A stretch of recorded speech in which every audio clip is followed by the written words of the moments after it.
Henry Leland of Cadillac resigned in 1917 and came up with a big V8 engine, which he put under the hood of the new Lincoln, which appeared in 1921. Henry Ford acquired Lincoln in 1922, but retained the tradition of quality, as visualized by this ad for the 1928 Lincoln, which used aluminum pistons since the time of the Ford takeover. The elegance and style which was synonymous with Lincoln is amply illustrated in this 1934 Lincoln Model K, which was the first Lincoln equipped with aluminum heads, and the car was capable of over 100 miles per hour. Lincolns were favored by gangsters and the police because of their high speeds. And in 1924, President Coolidge bought a Lincoln, which established a link between the Mark and the White House, which has lasted to this day. Lincoln sold steadily in limited numbers, and in 1932, the KB Type V12 engine appeared. The magazine Autocar said of the new model, "The workmanship beneath the bonnet, or hood, is reminiscent of the best European practice, of which there can be no higher praise." The new Lincolns appeared in the depths of the Depression, however, and their sales were disappointing. In 1933, only 2,112 units of the Model KB and its smaller companion, the KA, were sold. Sales rose slightly in 1934 to 2,170 units for the year. The Model K survived until 1940, and President Franklin Roosevelt's famous Sunshine Special was one of them. Perhaps another reason for the low sales, besides the Depression, is that Lincolns were just one of 7 V12 automobiles on the market, but quality and engineering always came before price. Lincoln was one of the first manufacturers to use aerodynamics as applied to automobiles, and a wind tunnel was used to investigate airflow over the KB bodies. The result was that Lincolns were still conservative enough for their customers, but free from any extra protuberances which would detract from their performance. By 1935, the Lincoln V12 K-Series cars were selling an average of only 40 cars a week, so Ford turned to a new version of the Lincoln Zephyr. The Zephyr, introduced in 1936, offered a V12 engine of 110 horsepower, unitary construction, headlights fared into the fenders, a fastback styling, and an alligator-type hood. But the brakes were still mechanical. They cost about $1,320. The Lincoln Zephyrs were an instant success. From a total of 18,994 Lincolns sold in 1936, 17,175 were Zephyrs. And in the next year, sales went up to 25,186 units. There were overheating problems with the new V12 at first, but they were overcome, and the engine became popular with other manufacturers like Allard and Jensen in England. The V12s were a surefire way to give power and torque to any trials or rally car. A dash-mounted shift was added in 1938, hydraulic brakes in 1939, and the shift was changed to the column in 1940. This K-Series Lincoln Coupe is stylistically between the early 30s square look and the more streamlined Lincoln Zephyrs. These 1937 Lincoln Zephyrs almost appear to be moving while standing still due to the streamlined teardrop shape and the skirted rear fenders. In 1937, the Ford styling was brought into line with the Zephyrs, and they shared almost identical noses and many sheet metal parts.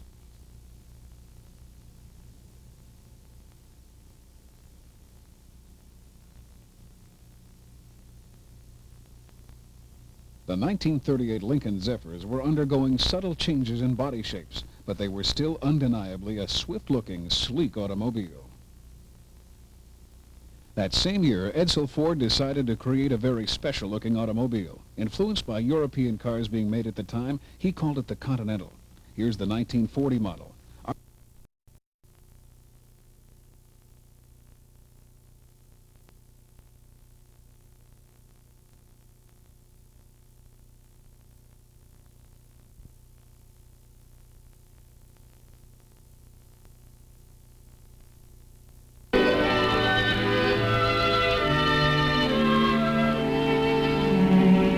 Miles from Ford Motor Company's great River Rouge plant in Dearborn, Michigan, are some old wooden school buildings at 16,400 Michigan Avenue.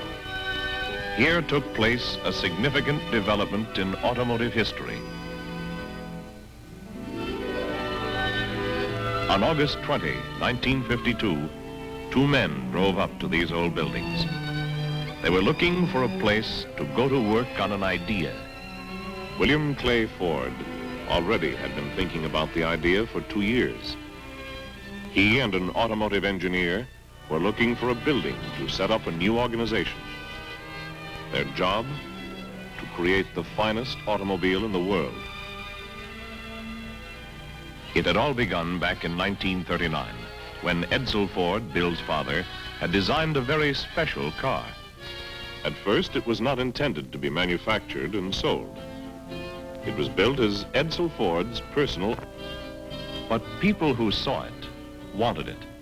So the company decided to make a limited number available. It was called the Lincoln Continental. It became a classic in its own time. Yet in all, only 5,322 were ever built.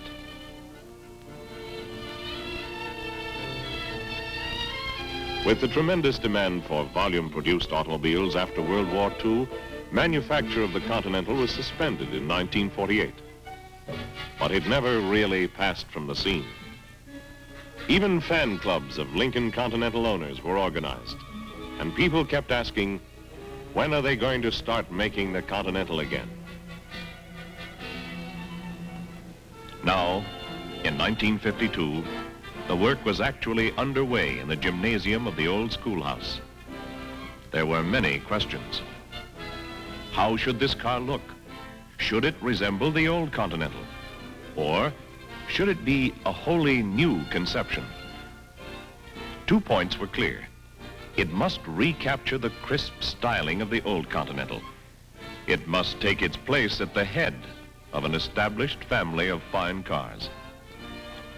At this time, it was a matter of feeling it out, almost inch by inch, just to get a basic idea.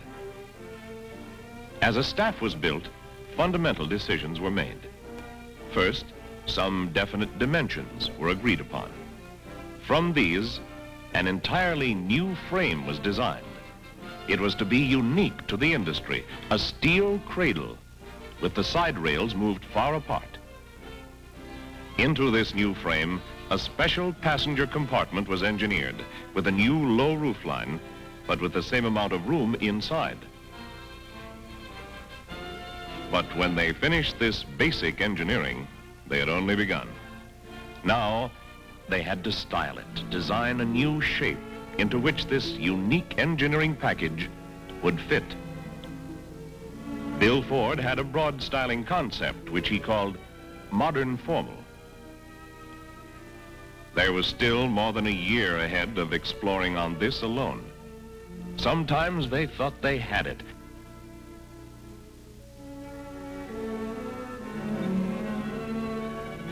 And then they knew they didn't.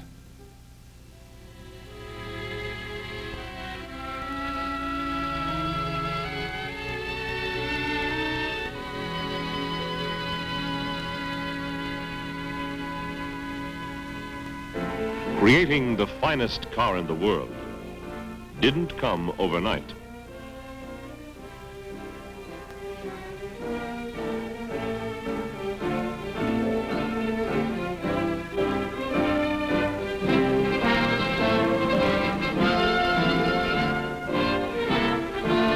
By the end of 1952, they had come to the basic agreement, a decision on the general overall proportions of this new Continental.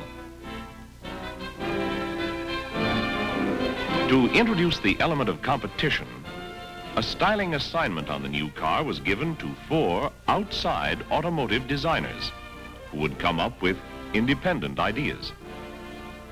All the designs had to conform to a grid laid out like a transparent checkerboard.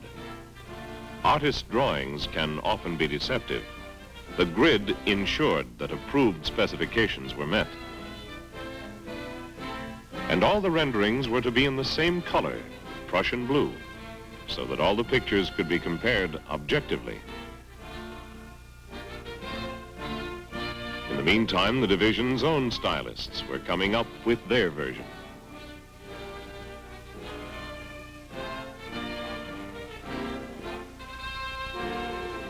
It would be a fair and open competition.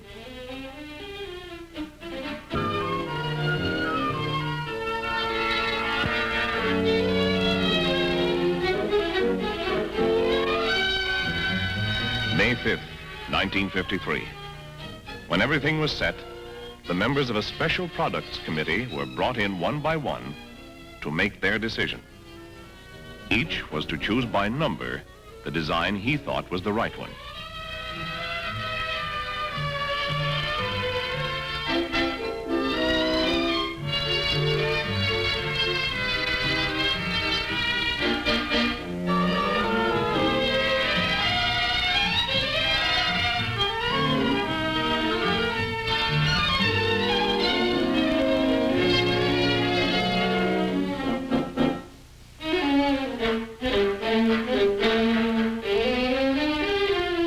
Which design would they select?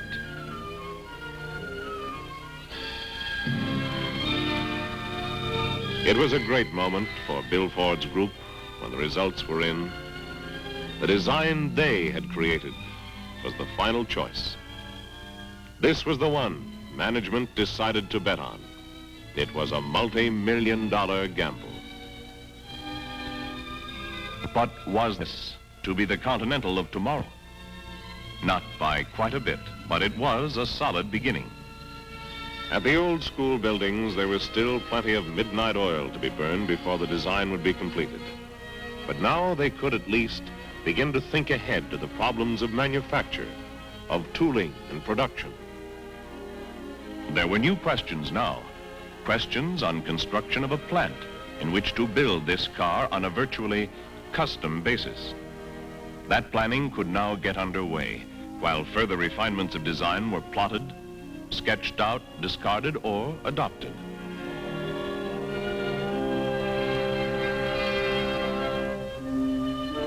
While scale models were built and studied and modified, while full-size clay and plaster Continentals were shaped and reshaped to achieve what the engineers and stylists wanted. September 29, 1953. It was as a plaster car that the new Continental received final approval. But a mock-up like this is really only a kind of three-dimensional picture. No one can drive it and see it the way it would really come to life, in motion. Based on what was decided about it in lifeless plaster, a copy in metal was the final step. This meant more months of planning and detail work.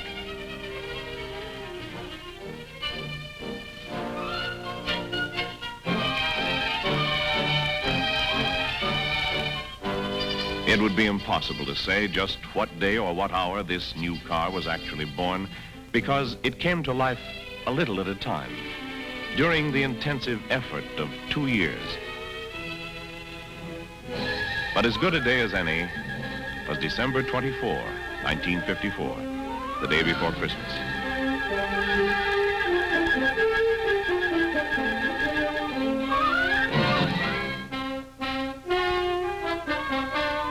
The handmade prototype was at last ready for its trial run.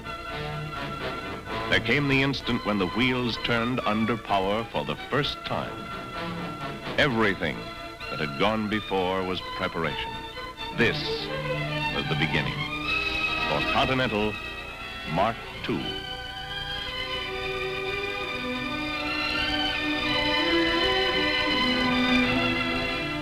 Of course, there was a tremendous amount of work to do yet before it could be manufactured on an assembly line. It would have to go through a complete and tough test pattern.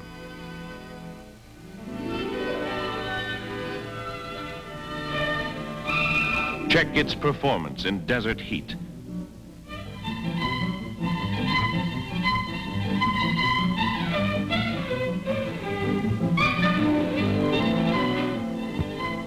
And under winter conditions that were more severe than any place on Earth.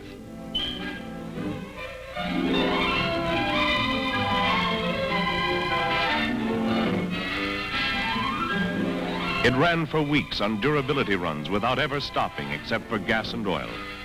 And in a blackout disguise, it traveled from coast to coast before final approval was given. And it was checked again and again for style, photographed and rephotographed against all kinds of backgrounds. For engineers and stylists knew that in creating this new car, they had also created a new personality in a family of automobiles. But before the first future owner could take delivery, there were a few thousand details involved in getting production underway. A new car, a new company division, now a whole new plant to be built. And production in that new plant on the expressway just out of Dearborn is unlike any other production operation in the automobile industry. Relatively few cars are finished each day. Each individual engine is checked out on the dynamometer. Every body is first assembled and checked, then taken apart, numbered, and the sections painted as a set, assigned to one particular car. A painstaking painting process with 4 double coats of paint.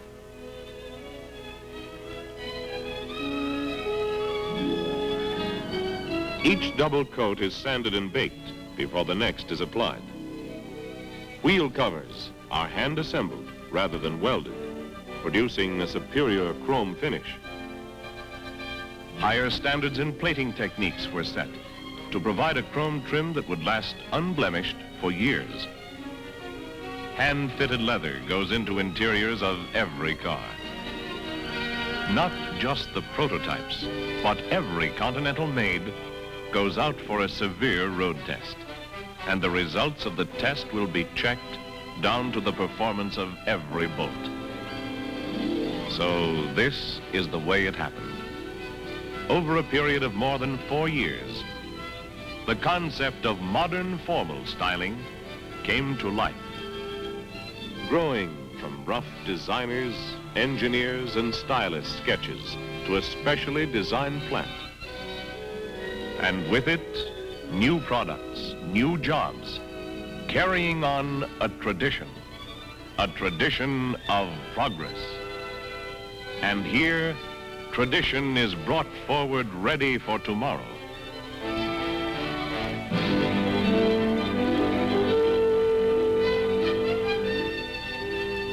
It was a challenge they offered these men who in 1952 set out to capture the best traditions of an American classic, the Continental.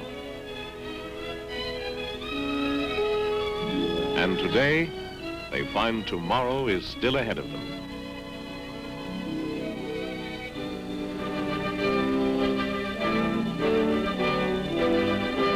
Continental Mark II is finished, but the job of keeping it ahead is the challenge for the future.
You could smell this race 90 miles from the start.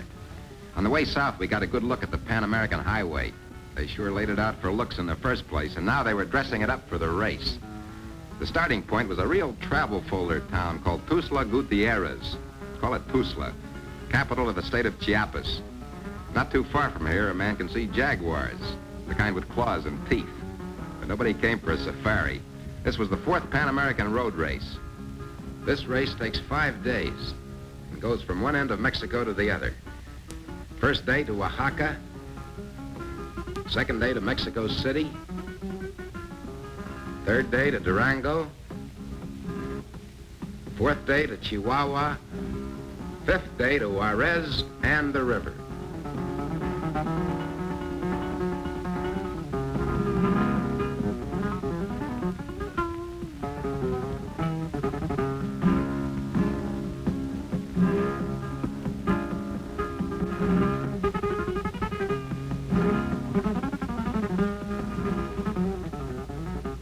At the Lincoln Garage, it was just like old home week for these Indianapolis Speedway veterans. Johnny Mance, Bill Vukovich, Walt Faulkner, Chuck Stevenson.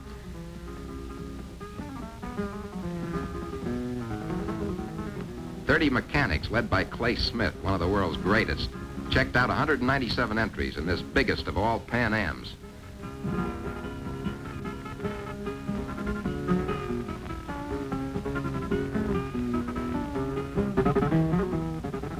There wasn't enough room in the usual hotel parking lot. The cars were jammed into Central Avenue.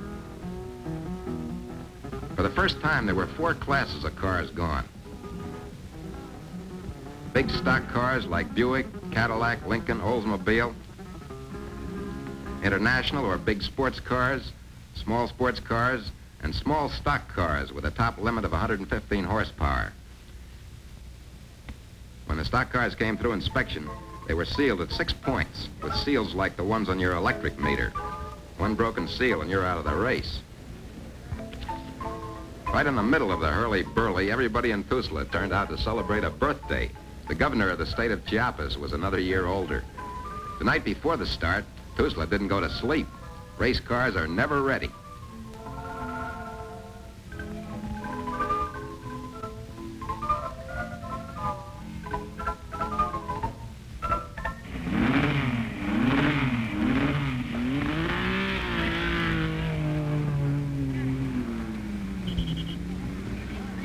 In the early morning darkness, we came to the starting line. It seemed much like the middle of night.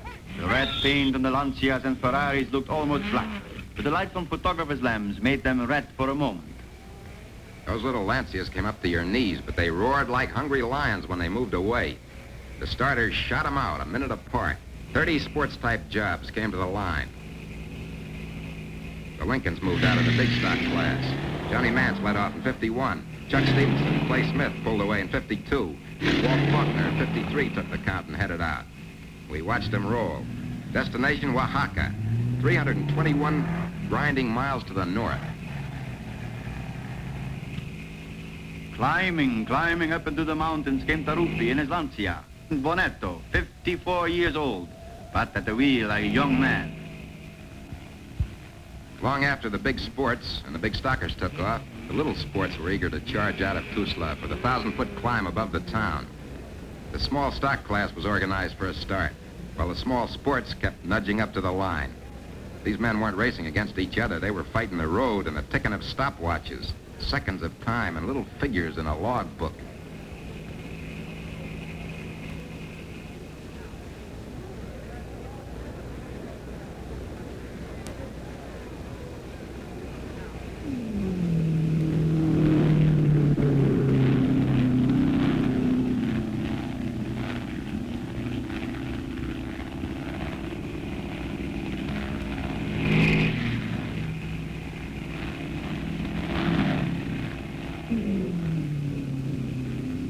The road was still warm from the wheels of those rat wagons when the big stock cars came through the bridge. The Lincolns were holding their starting positions. Then the Chrysler whistled through with Bob Corr, driving hard.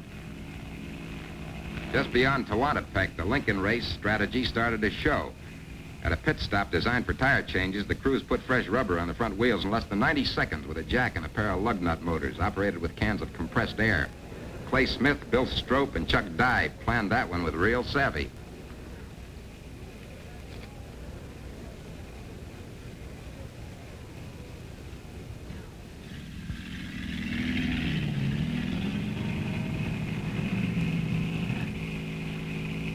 From Tehuantepec, the highway turns like a wounded snake and soars like an eagle. higher and higher to 6,500 feet to green heights that remind us of the Apennine Mountains in Italy. Lancias were red streaks on the famous Curva Estrada, a horseshoe dropped by a flying horse, and death was there to stare at the drivers who would not pay the proper respect to such curves. The Mexican army kept spectators off the road while the big stock cars played hide and seek in the mountains. A driver in the Pan Am not only fights the road, but jaywalkers and cattle that stroll across the speed strip. Officials do everything they can to police the route, but the unexpected can always happen.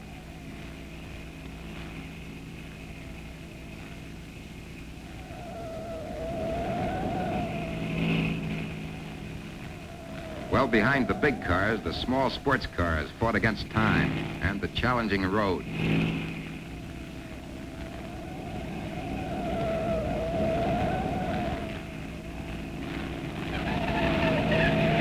Up ahead, the big stockers roared on to Oaxaca.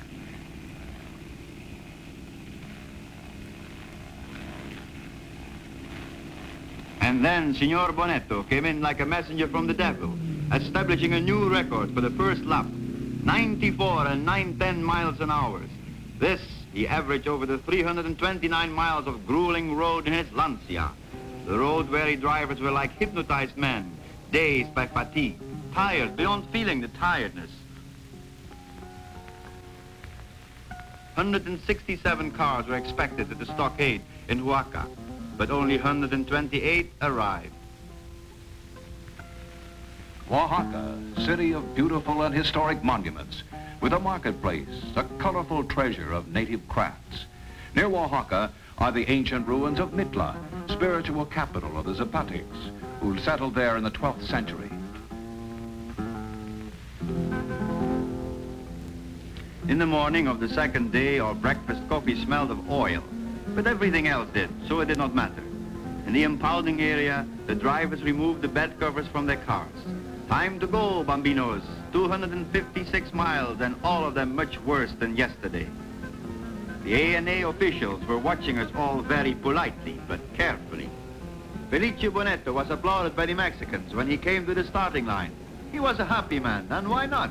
Was he not one of Italy's greatest drivers and the winner of yesterday's lap?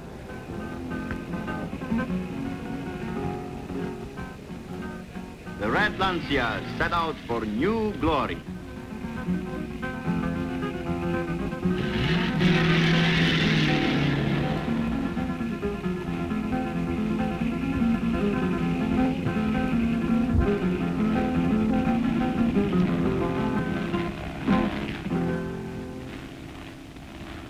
There were plenty of snickers when Ack Miller entered his homemade hot rod, but Ack was still racing and plenty of others weren't.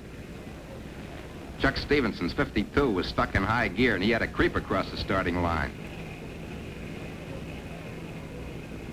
The second day was the grimmest of the whole race. The morning lap from Oaxaca to Puebla was a grueling run, a roller coaster ride on a giant scale, up to peaks and down to valleys.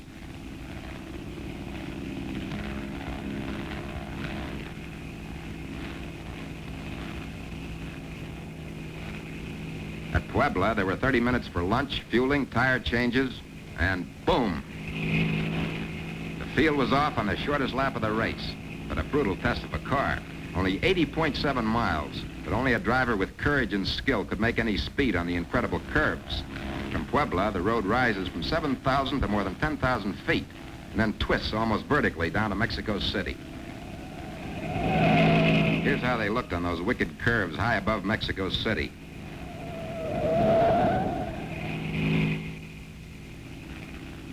Mount Popocatépetl slept throughout the race, undisturbed by human whims and noisy machines. Ack Miller stayed right in there.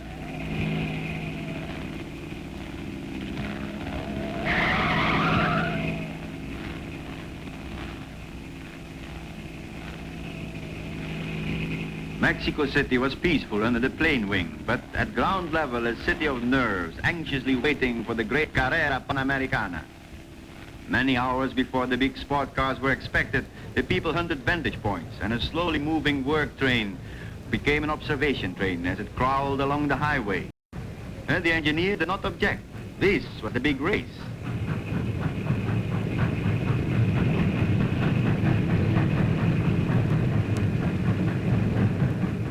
A few miles beyond the city limits, the Lancias battled for the lead in a mad run through corn and barley fields and little towns. Tension rose, each passing second as the people waited. On the straightaway into the city, the Lancias wound up to 135 miles an hour.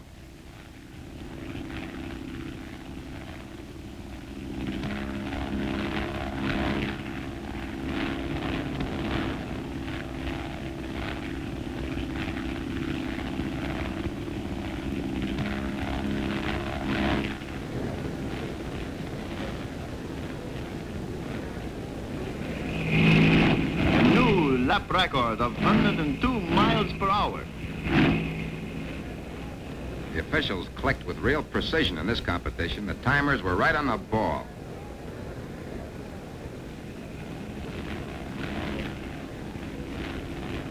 One of the Lincoln team strained his eyes looking for his boys. There's Mance, Stevenson, and Faulkner. A new lap record. Mac Miller wouldn't give up.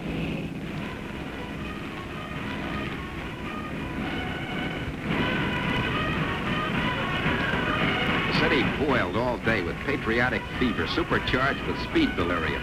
It was the 43rd anniversary of the overthrow of dictatorship in the country. There was a human flood tide around the monument to the revolution. A hectic combination of freedom and fast cars.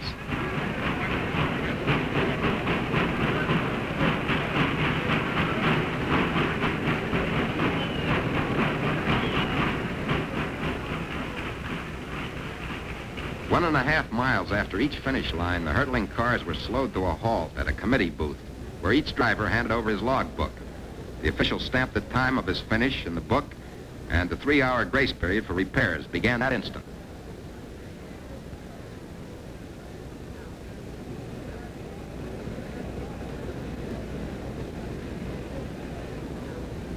A few minutes later, the Lincolns were in a garage, getting a complete check-over. Deadline, 3 hours.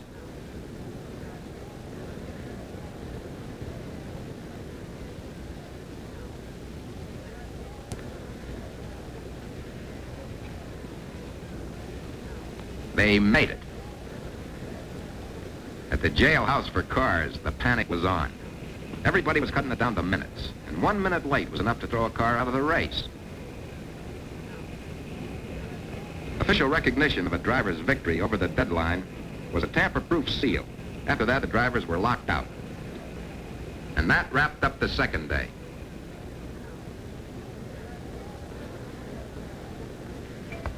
Mexico City celebrated that night. A modern city relaxed.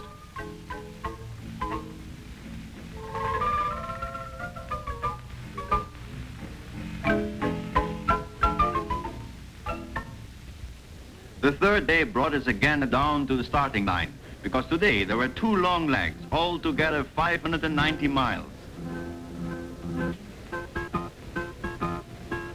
Bonetto told one of his admirers today that he would keep on racing until he dies. Nobody who knows him would expect him to do anything else. The Pan American was beginning to show its teeth. You could see the field thinning out. 30 big sports started at Tuzla, and only 13 lined up this morning.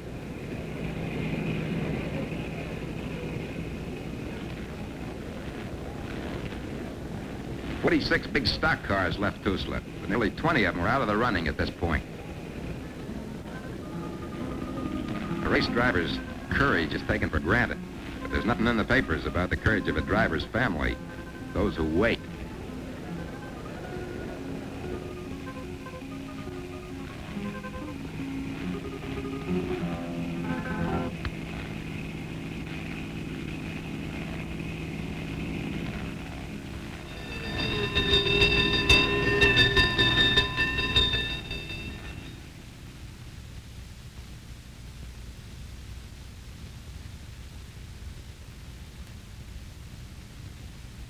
It was Bonetto, dead in the town of Silao, many thousands of miles from home.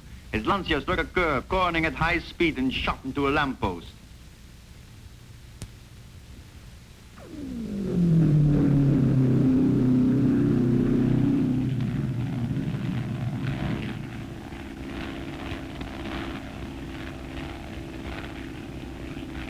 At Aguascalientes, we watched the Lancias cross the sunlit square.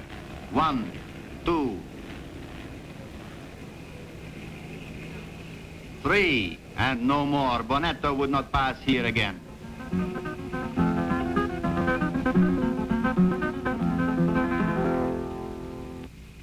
At Durango, the Lancias finished 1, 2, 3.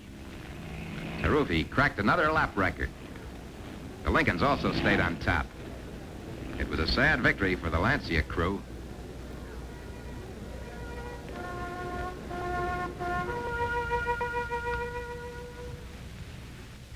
One thing we learned well in this race. At high speed, the road becomes an enemy. Easy curves become sly and treacherous. The road leads a driver on with 10, 20, 30 miles of straightaways, and then it throws a turn in his face, out of nowhere.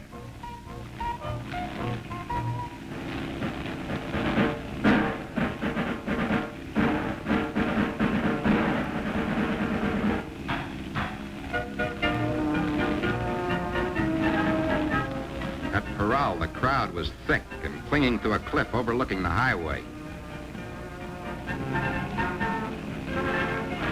Corral was a pit stop on the stretch from Durango to Chihuahua.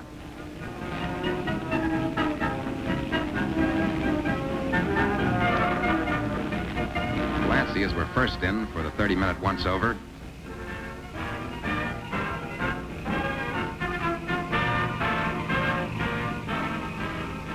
The mechanics are the quiet heroes of a race like this. They're always moving ahead of the drivers, traveling at night, sleeping in their shoes, and eating out of tin cans and boxes.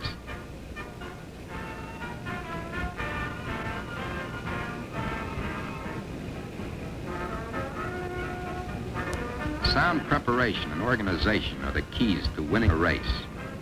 Lincoln's task force of fast and good mechanics and special pit stop crews cut vital minutes off the standstill time. At these stops, cars were refueled with Pemex gasoline. Ack Miller pulled in.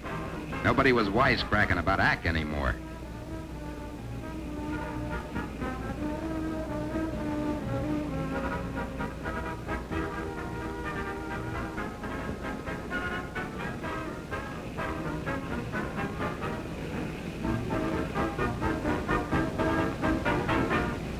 Here to the Rio Grande at Juarez, the race goes to the swiftest and the surest.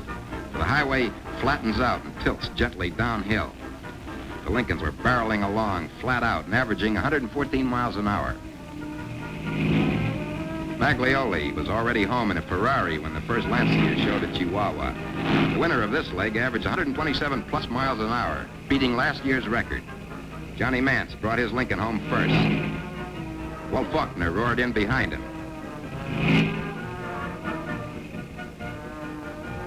C.D. Evans won the small stock leg, driving a steady, sure race. And Ack Miller doing a little chuckling on his own. Sealed him up, and that was the fourth day. The visitor to Mexico must not overlook Chihuahua, capital of Mexico's largest state, famous for its historically interesting buildings. Pancho Villa lived here, and his widow still walks in memories here. Chihuahua survived the onslaughts of the Apaches, Comanches, and... This was our last day, and there was a quiet nervousness in Chihuahua that morning, and I still haven't found out where the key to that gate was hidden. The run today would settle many things in the international racing world. The Pan American is the last of 6 recognized sport cars races, and the most difficult.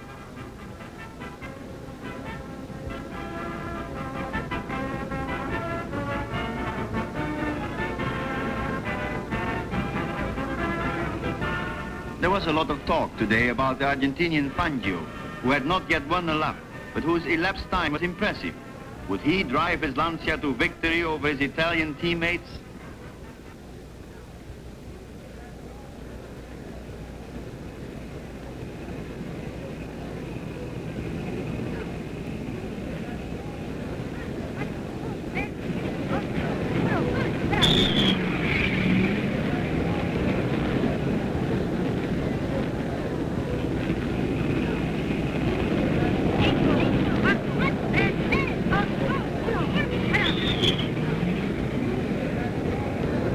American bunch were tight-lipped this morning.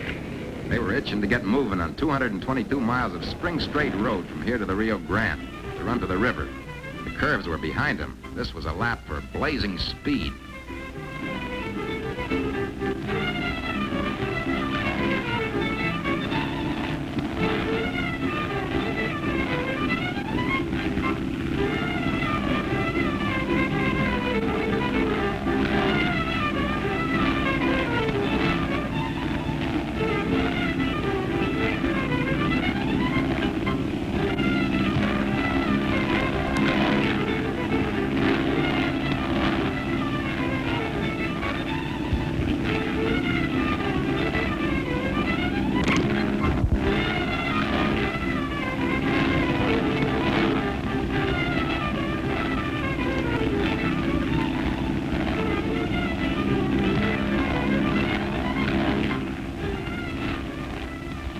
Halfway across the stretch, Chuck Stevenson was leading in 52.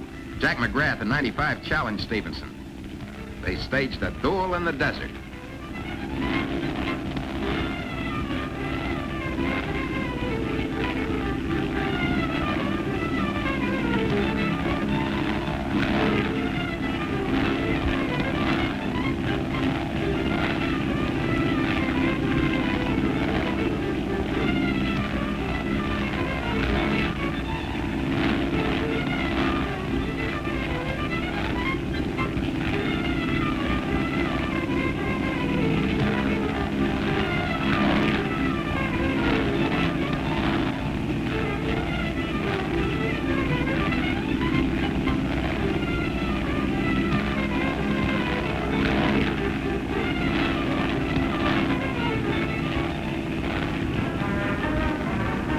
Juarez, thousands of people waited anxiously. There was a rumor that all the racers had been detoured around the broken-down motor truck. Not true. Well, then where are they? Maggioli in a Ferrari, and brilliant final lap. Then Castellotti in a Lancia, the Taruffi's Lancia, and Fangio's Lancia.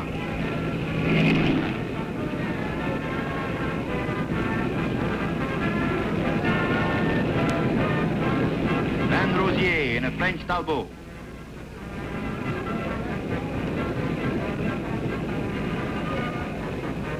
Maglioli was much rewarded for his speed.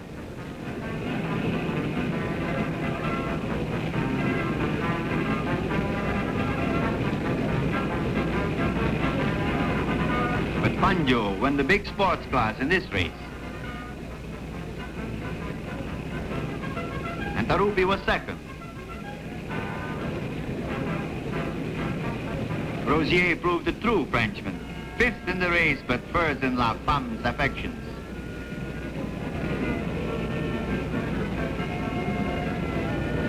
Down the home stretch came the Lincolns. Johnny Mance led them in, breaking his own record for the final lap. Walt Faulkner second in a Lincoln. It's too much for Mrs. Faulkner. She said it with tears. Jack McGrath third in the lap and fourth in the whole race in the Lincoln. Chuck Stevenson, fourth in the lap, but the overall winner in the big stock class with his Lincoln. The crowd swarmed all over cars and drivers. This was wonderful. The winner posed with that unremovable grin. 2 Pan Ams in a row for him. The Lincoln Quartet hung together all the way. Less than 2 minutes separated them in their overall time for 5 days of racing.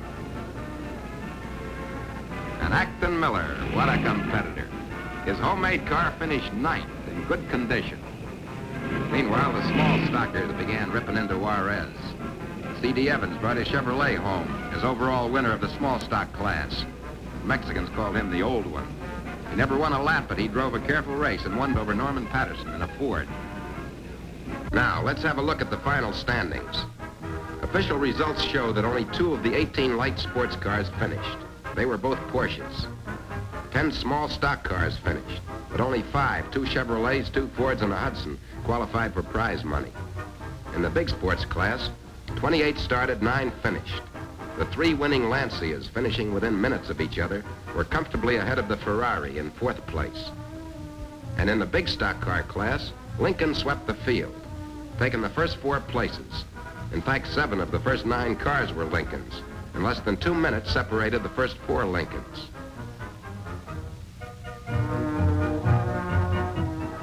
For each of the 4 classes, this grueling road race has been a supreme test of men and machines. And to those of the 177 entries who met the rigid standards of the race committee and went on to conquer the distance, in spite of a tortuous road through rugged terrain, to those 61 cars and drivers, all credit is due. Their performances have a proud place in the record books, and they'll be hard to beat.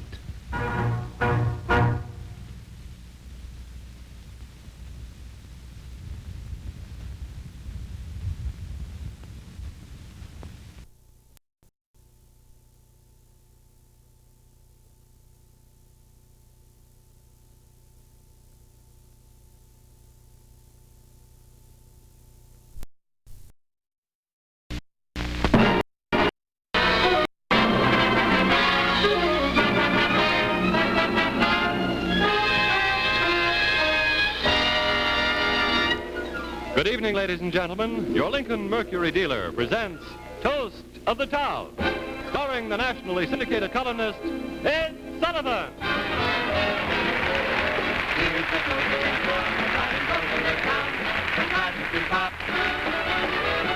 The absolute top for your Lincoln Mercury dealer show. So shipping too high and wave your worries goodbye. You're headed for fun. Give her the gun.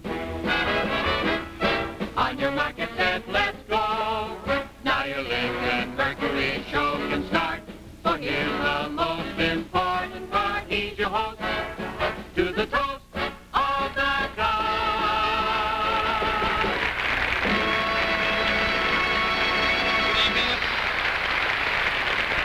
Good evening, ladies and gentlemen. The Lincoln Mercury dealers welcome you to another toast of the town.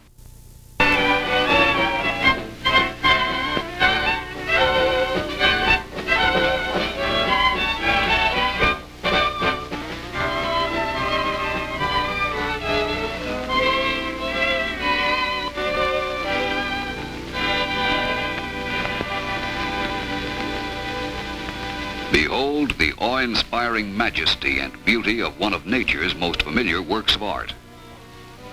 With the eminence and grandeur that suggest the quality of America's most distinctive car, the superb new Lincoln Cosmopolitan. For in this man-made work of art, we find the epitome of all that is fine in a motor car. Luxurious appointments, for supreme comfort, for your every convenience, even to windows that roll up and down at the touch of a finger. Distinctive performance. Lincoln's great new V-type 8-cylinder engine, coupled with hydromatic transmission, brings you a new kind of automatic power response unparalleled in motoring today. Ability through a curved one-piece windshield of safety glass almost 5 feet wide. Here's the car you steer with incredible ease, seemingly without effort. A car you can drive for 3, 4, even 500 miles and still feel fresh when you arrive. Beyond question, Lincoln makes America's most distinctive cars. The name Lincoln brings a prestige acknowledged by the whole admiring world. A prestige you can command for surprisingly little more than the cost of a less distinguished car. Your Lincoln dealer extends a most cordial invitation for you to drive a new Lincoln or Lincoln Cosmopolitan at your convenience.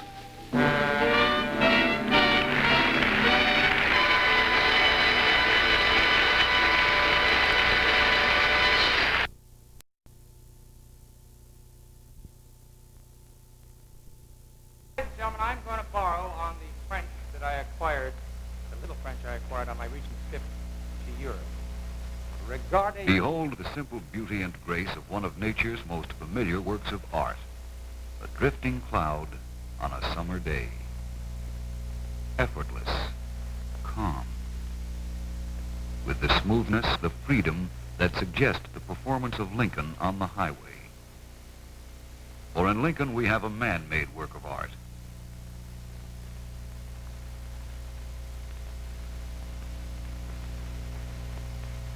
The beautiful new Lincoln and Lincoln Cosmopolitan bring you smooth, responsive power with hydromatic transmission to make your driving almost automatic. while Lincoln's luxurious new salon styling offers you the most beautifully fashioned automobile interiors in the world. Distinctive in styling,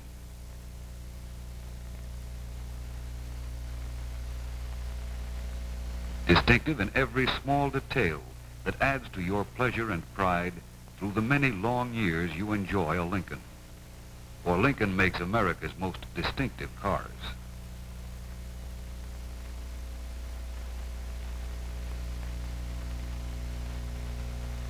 The name Lincoln on your car brings a prestige acknowledged by the whole admiring world. A prestige you can command for surprisingly little more than the cost of a less distinguished automobile. Your Lincoln dealer extends a most cordial invitation for you to drive a new Lincoln or Lincoln Cosmopolitan at your convenience.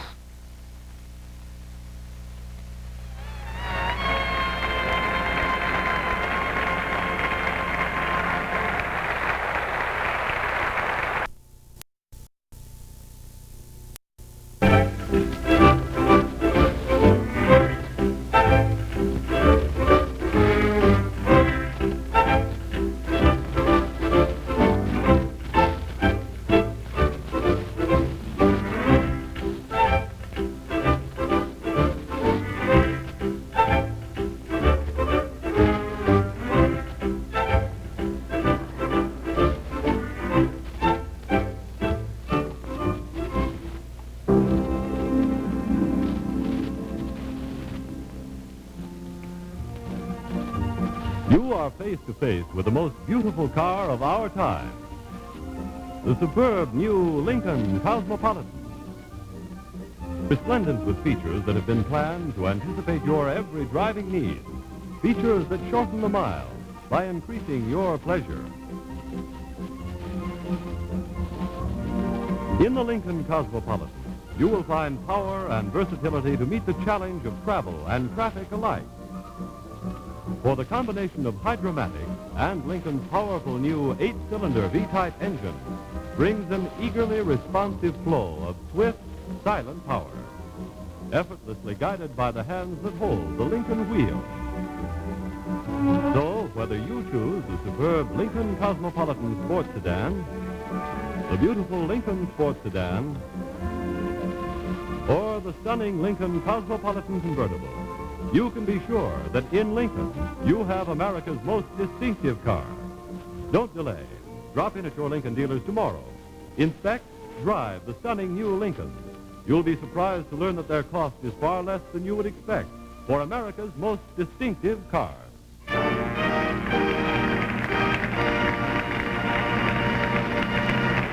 to work, you. Get to work there, boss.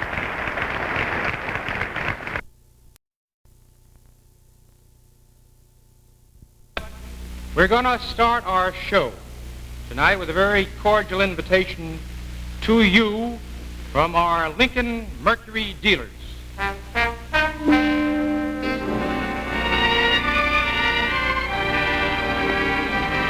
Your Lincoln dealer cordially invites you to inspect 1950's first and foremost fine cars, the new 1950 Lincoln and Lincoln Cosmopolitan. This is the new Lincoln Cosmopolitan. This is 1950's first and foremost fine car.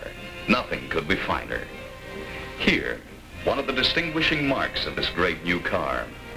Here, America's most beautiful car interior, luxurious new salon styling. And here, the place where you belong. Put yourself behind the Lincoln wheel and this handsome new centralized instrument panel. Experience a new kind of motoring exhilaration. The 1950 Lincoln kind.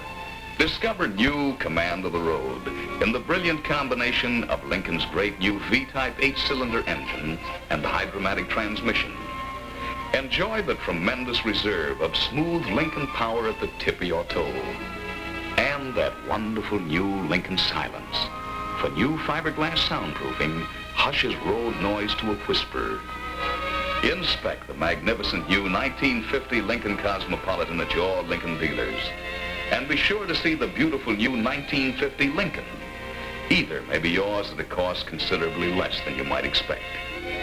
See and drive the superb new 1950 Lincolns at your earliest opportunity. Only then will you know that nothing could be finer than the new 1950 Lincoln or Lincoln Cosmopolitan.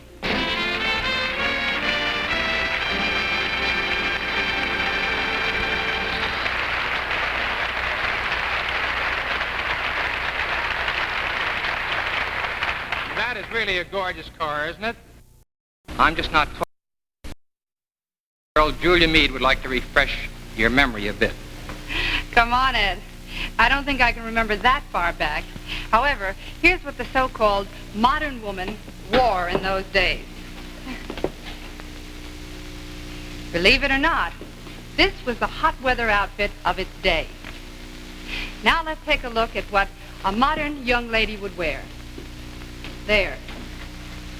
This young lady can really enjoy the wonderful summer weather. Her dress is pretty, but more than that, it's functional. Yes, functional beauty is the real secret of modern living. And that's exactly why we call the 1953 Lincoln the one fine car designed for modern living. And here it is. Modern living on wheels. It's true, you know.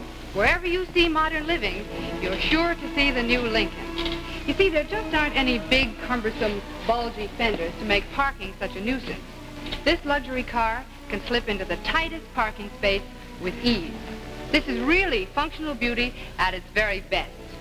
And even inside, your Lincoln is just as up-to-date as your modern home. Glamorous interior fabrics come in a really full range of colors and materials. And you can even get rich, top-quality leathers in almost any shade you choose, from black and deep red to light green and even pure white. And all these fine leathers are available in four-door sedans as well as in hardtop and convertible. And of course, Lincoln is completely powered for modern driving. There's Lincoln's magnificent 205 horsepower V8 engine and all the optional power features to make driving a great pleasure. Power steering, power brakes, and this sensational four-way power seat. Just watch. You push a button, you move back and forth. Now you push another button and you move up and down. You see, you can stop it just at any point you wish. But of course, you know, you can't really fully appreciate this Lincoln by just seeing it here on television. So I'd like to make a suggestion. Why don't you stop in and visit your Lincoln dealer this week? Drive either the Lincoln Cosmopolitan or the Capri.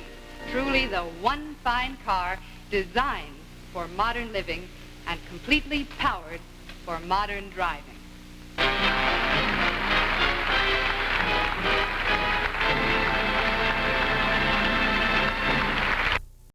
Button age. And all I have to do to see Julia Mead way up at 65th Street in our uptown studio is to ask our technical director, Bob Daly, to push a few buttons. Okay, Bob? Yes, Ed, we're living in a push-button age. And now I'd like to show you what amounts to a push-button car. The one fine car designed for modern living, Lincoln. And to show it to you, all I have to do is push another button. There. Here is modern functional beauty at its smartest. Push-button luxury that takes all the effort out of all your driving. And with Lincoln's new four-way power seat, you can sit in any position you choose. Push a button, you move back and forth. And you push another button and you move up or down. Stops anywhere you like. And just as television lets you see more of the world around you, so does the new Lincoln, with glass wall visibility like this. But it's out on the open road that you really begin to appreciate why we call Lincoln the one fine car designed for modern living and completely powered for modern driving. Notice there are no cumbersome bulging fenders to make parking and driving in heavy traffic difficult. And under that sleek low hood is Lincoln's wonderful 205 horsepower V8 engine. They tell me this great engine was one of the big reasons that Lincoln won the first 4 places in the stock car division of the Mexican Pan American Road Race. And naturally, Lincoln has all the optional power features you could want, including power steering, power brakes, and even air conditioning. And inside, Lincoln is beautifully designed for modern living. This particular Lincoln has a combination of modern long-wearing fabrics and rich, top-quality leathers. Well, we've given you a quick look at a Lincoln, but I'd like to give you a little suggestion. You know, you can't possibly imagine how wonderful a Lincoln is by just seeing it here on television. You have to drive it yourself. So stop around at your Lincoln dealers this week and pay them a visit and drive either the Lincoln Cosmopolitan or the Lincoln Capri, the one fine car designed for modern living and completely powered for modern driving.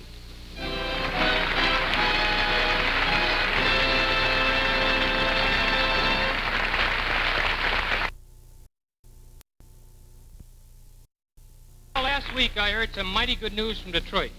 The sale of new 1953 Lincolns and Mercuries is well up over last year's figure. Now that was not only good news for us, but good news for anyone who's looking for a really fine used car at a reasonable price, and I'll tell you why. Practically every time your dealer sells a new Lincoln or Mercury, naturally he takes a used car in trade. And since our 1953 line is so popular, many of these trade-ins have unusually low mileage. Many are one-owner cars. They're 51 and even 52 models. The next best thing to owning a new car. Like this 52 Lincoln Capri, the first car designed for modern living, a delight to the eye and pure pleasure to drive. Or maybe you prefer, say, a 52 Mercury, the car that took top honors in the Mobil Gas economy run that year. So far ahead in styling that it still looks better than most of today's new cars. You'll find many other makes and models at your dealer's lot right now. But when you go out there, look for this Safe Buy sticker on the windshield. It's a sure guide to top value in used cars. At your Lincoln Mercury dealers, well, you could almost call it a badge of honor for his best cars only. Our busy highways of today didn't always move at the pace they do these days. And our own Julia Mead is with us tonight to show you what traffic was like in the good old days. Well, Ed, I'm not so sure you really could call them the good old days. Things were rather slow-moving then. As a matter of fact, here's the way a modern young couple used to get around not so many years ago. Fortunately, lots of things have changed since then, including the bicycle built for two.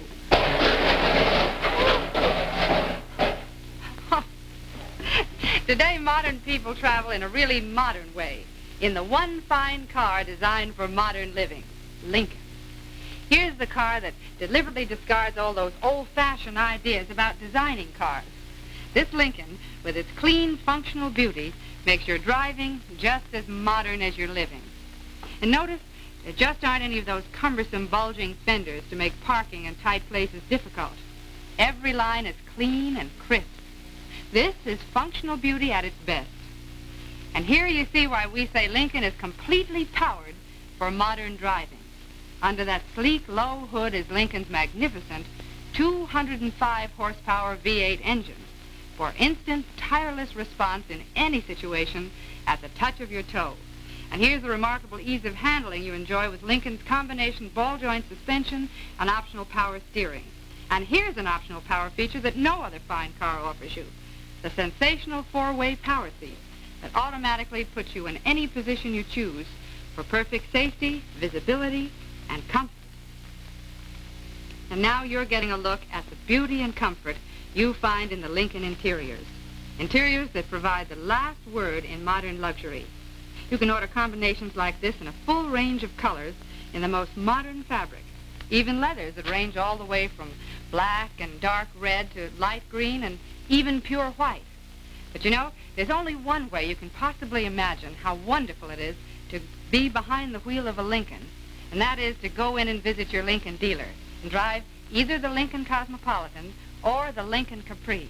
I know you'll agree with me that Lincoln is the one fine car designed for modern living and completely powered for modern driving.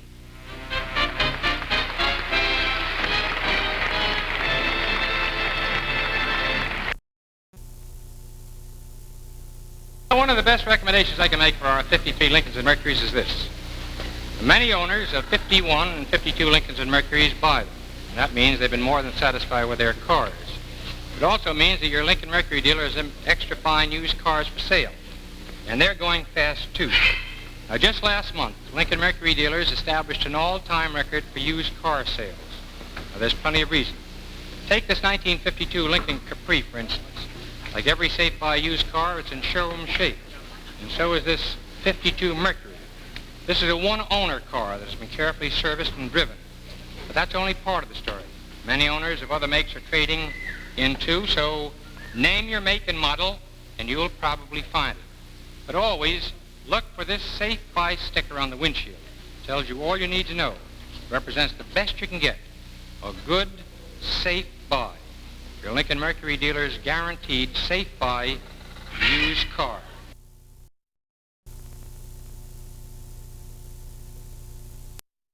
The automotive news these days is Lincoln's clean sweep victory in the rugged Pan American road race. Because of 177 cars that were entered in this 1,912-mile classic, only 59 were able to finish. Now, the first 4 that finished in the stock car class were Lincolns, and 7 of the first 10 were Lincolns. Now, we call that a spectacular victory made possible by the magnificent performance of Lincoln's V205 engine and the, well, you can call it the safer handling that's afforded by Lincoln's front-wheel ball joint suspension. And now, let's see how that new 1954 Lincoln is making headline news. The story of modern living and modern driving. It's the response to the new 1954 Lincoln at dealers' showrooms all over the nation. People viewing this new 1954 Lincoln are showing unusual interest in this latest version of Lincoln, the one fine car designed for modern living. A big reason for this enthusiasm is Lincoln's fresh new beauty, reflected in this new grille and hood ensemble, emphasizing its lower, wider, functional beauty. Chrome trim is used carefully, and most important, sparingly, just enough to accentuate the long, low silhouette of the car itself. New style notes include a completely new rear bumper, plus an entirely new taillight assembly with backup lights built in.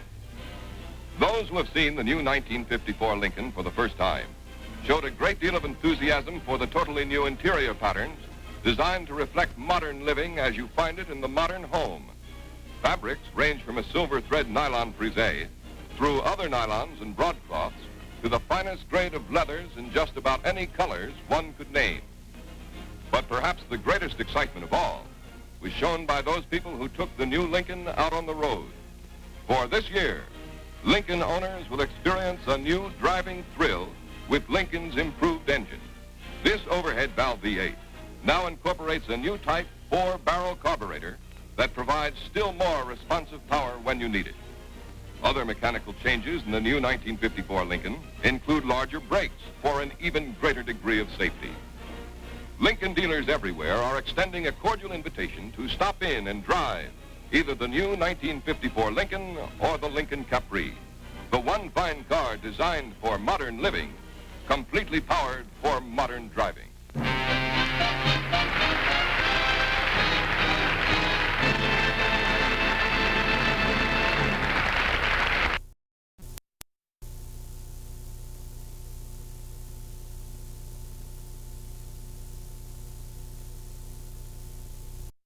Tonight, I want our audience to see how our mighty Lincolns won their magnificent victory in the stock car division of the grueling Pan American road race.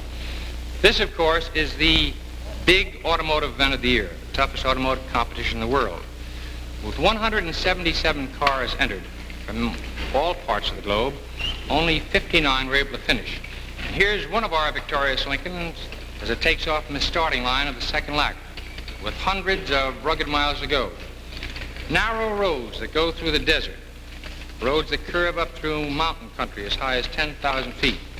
And these roads wind, twist, and turn, but front-wheel ball joint suspension keeps Lincoln on an almost even keel. And here's the finish line, with Lincoln finishing first in the stock car division, well ahead of many sports cars as well.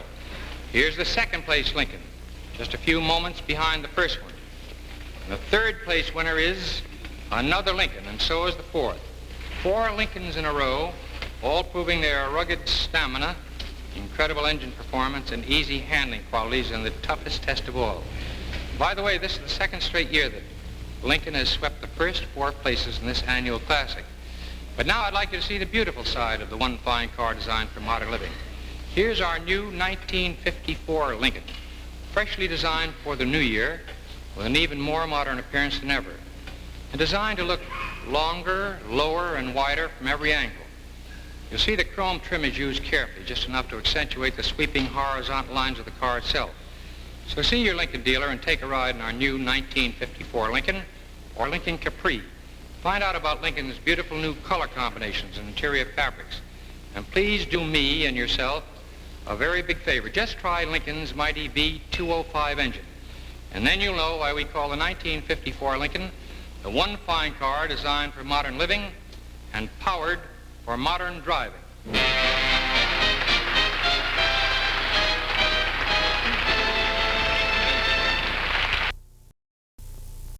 Now, right now is the one time of the year when anyone who owns a medium-priced automobile can move right up into the fine car class with his own brand new Lincoln. Why? Well, because the retail value of that medium-priced car of yours is much higher right now than it ever will be again. And when you move up to a Lincoln like this, well, I'm going to let Julia Meade tell you all about it. Julia? When you own a Lincoln like this, you'll wonder why you ever owned anything else. Really. You'll love every inch of its modern, functional beauty.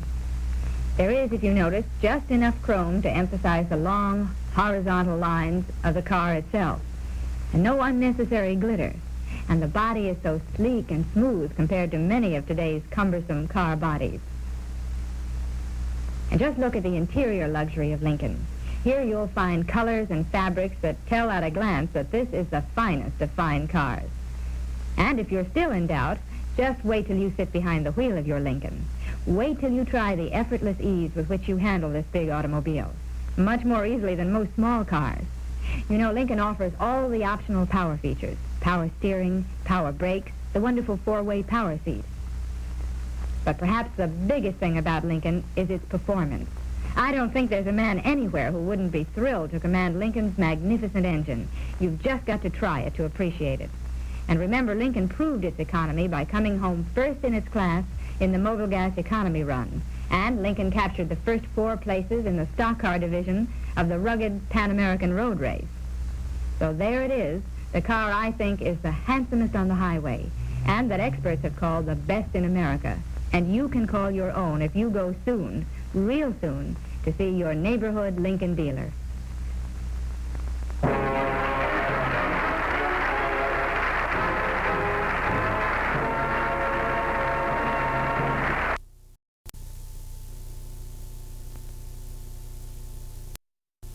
You know, everywhere I go these days, without exception, people I meet always have a comment to make about the style and the beauty of the new Lincoln. And of course, I agree with them. And then my question to them is, well, have you ridden in it yet? Because to my mind, the Lincoln ride really tells the Lincoln story. And if they haven't ridden it, I extended them Lincoln's reserve ride invitation. We extend it to you. And right now, your Lincoln dealer is waiting for you to call and say to him, do please reserve a ride for me in the new Lincoln?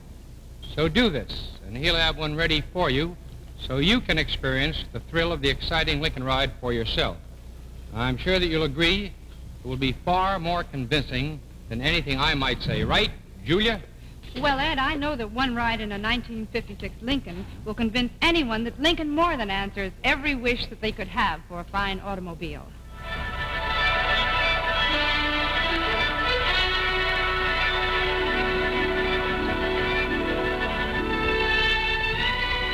Now, let's take performance first of all.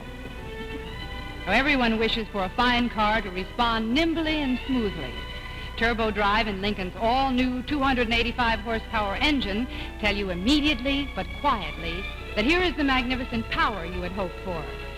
Then, of course, all of us wish for a car that is big inside as well as out, and a car that rides comfortably and smoothly wherever we choose to go.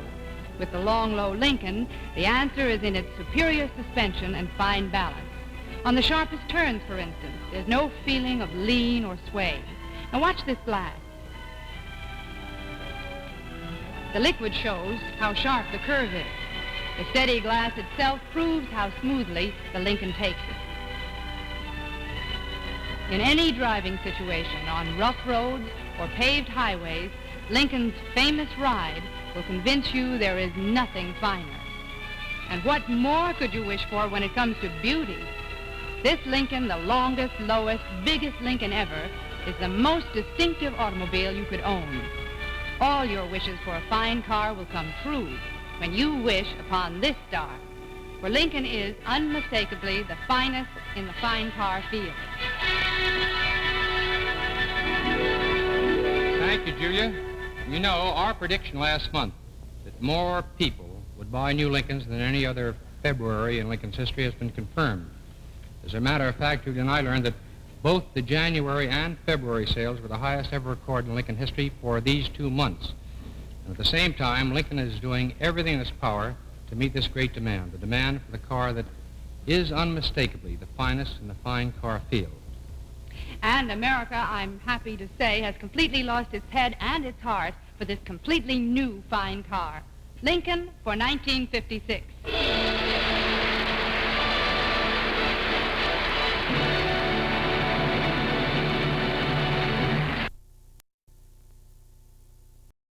To remind you that last week when we were out in Detroit, we showed you your first view of the new 1957 Lincoln.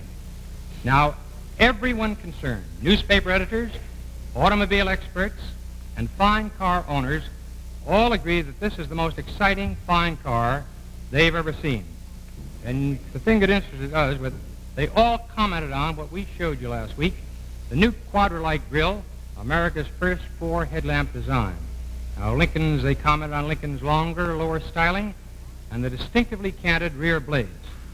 Now, I know that when a new car comes out, you want to see it without interruption, and that's just what we're going to let you do now.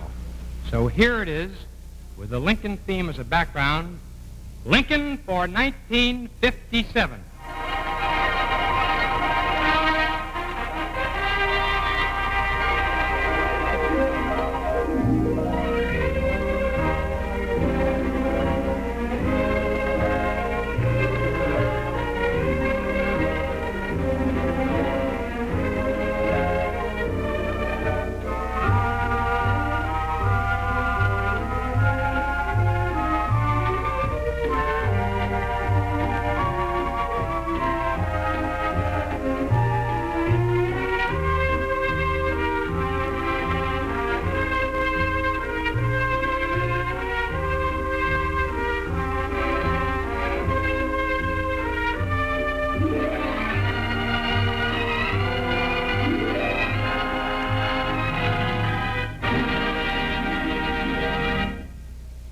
Now, there you've seen it, and I'm going to ask you a civil question.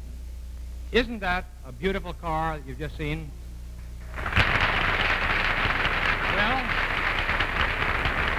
I can certainly tell you this about the 1957 Lincoln. It is years ahead in fine car performance, too. Its 300 horsepower engine is the most powerful Lincoln engine ever, and its new turbo drive transmission delivers magnificent power smoothly and quietly to give you a totally new kind of driving ease and security. And the famous Lincoln Hydro cushion ride is better than ever. Now, all of these things combine to give you a totally new kind of driving ease and comfort. So remember, if you haven't seen this greatest Lincoln ever built, you visit your Lincoln showroom this week, and you see and drive the new Lincoln for 1957. Now more than ever, unmistakably the finest in the fine car field.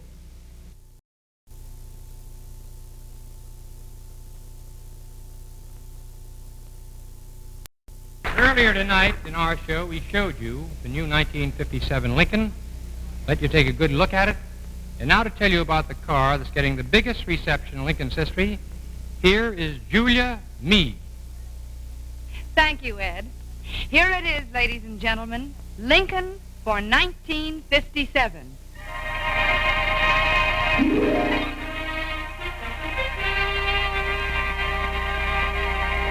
The dramatically new car with a distinctive Lincoln identity from every viewpoint. Take first Lincoln's Quadralight grille that commands attention for this car day or night. Lincoln for 1957, you know, is America's first car with 4 headlight designs.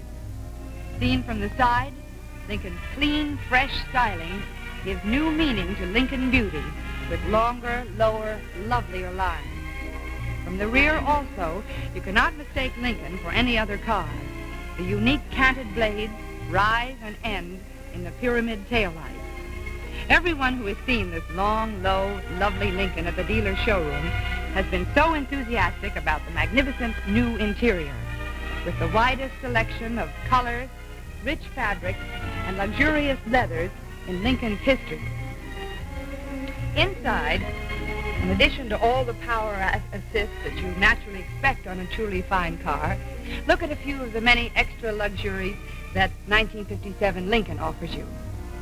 The new 6-way power seat adjusts automatically to any position, even tilts back and forth for your ultimate driving comfort. And this rear view mirror adjusts very easily from the inside. Even the side vent windows are powered. And here the electric door lock on the instrument panel locks all doors at once with just the flick of a switch. And for even greater safety, a light goes on to warn you if all the doors are not properly closed. Inside and out, every dramatically new detail makes Lincoln for 1957 more than ever unmistakably the finest in the fine car field.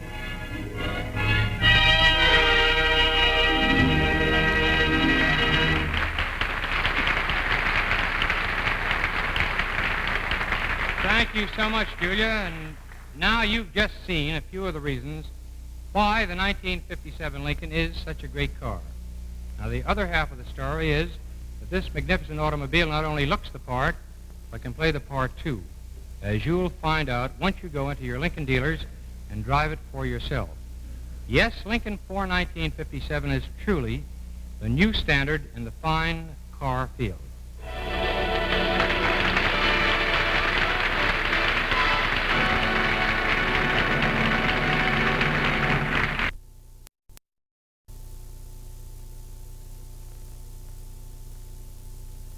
Since announcement day last Tuesday, telegrams like this have been pouring in from dealers everywhere, telling us that the new 1957 Lincoln has had the most enthusiastic public acceptance in Lincoln history.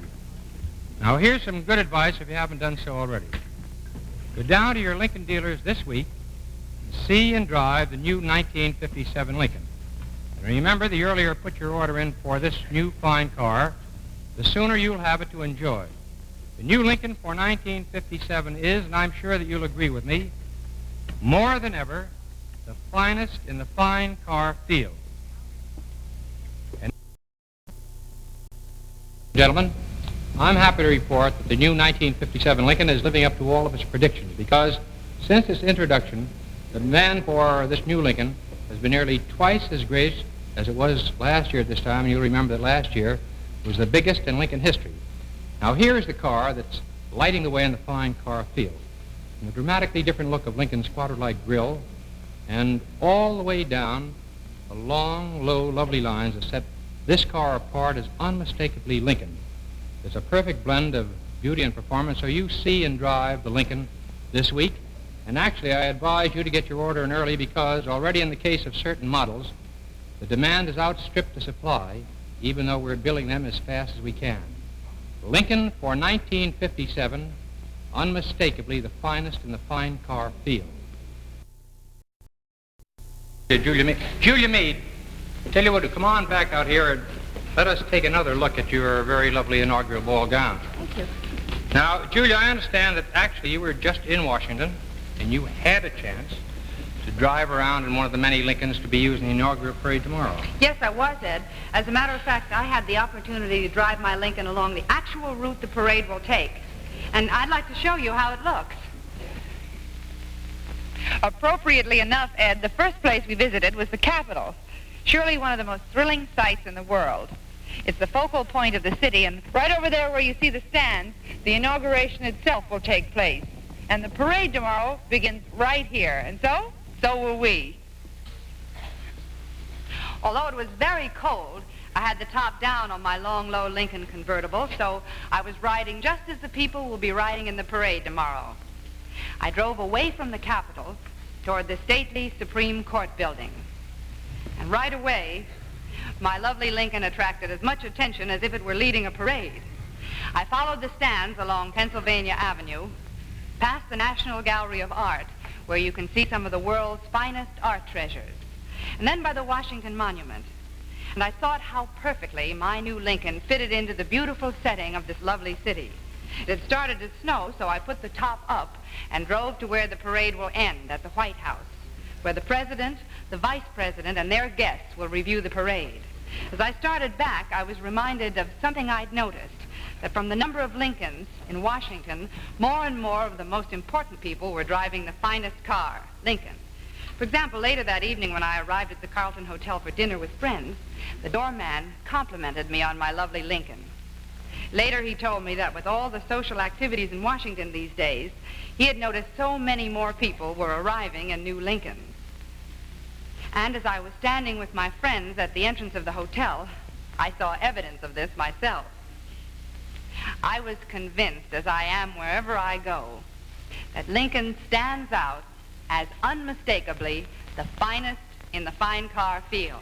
You're so right about that, Julia, and as Julia just told you, when you see the parade tomorrow on most of our CBS TV stations, you'll be seeing many of lovely Lincolns in it, as well as the beautiful Continental Mark II. Thank you, hon.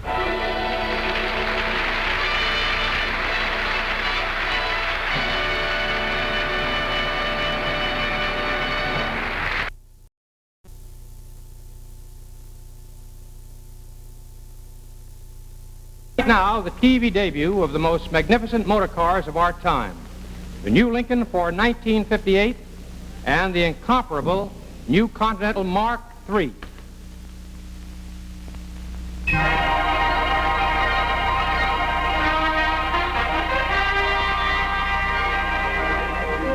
Presenting classic elegance in motor cars, the new Continental Mark III.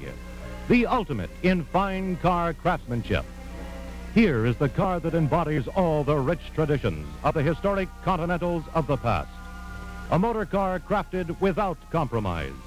An entirely new concept in uncommon luxury.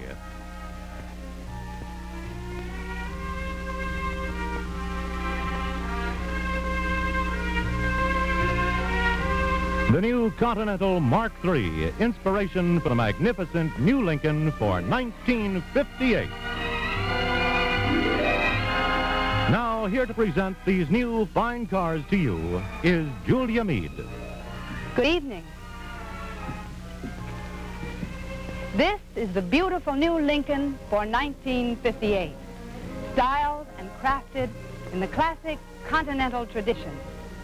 The clean, pure lines of this longest, lowest, most spacious Lincoln ever have an elegance and grace without equal in the realm of fine cars. And here is a car that is meant to be driven. Every known power assist is at your command to make driving a Lincoln an experience rivaled by no other fine car on the road. And for an extra measure of lasting quietness, these are the only fine cars with single-unit body and frame construction. There it is, a fresh, distinctively new personality in the fine car field, Lincoln for 1958.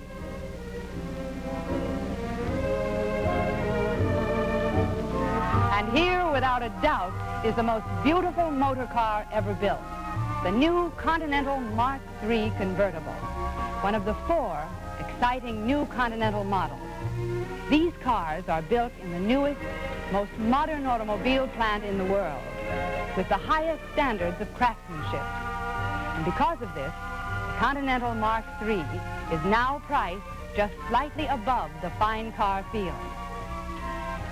Inside, you'll find the choicest imported leathers and the finest fabrics custom fitted to your taste.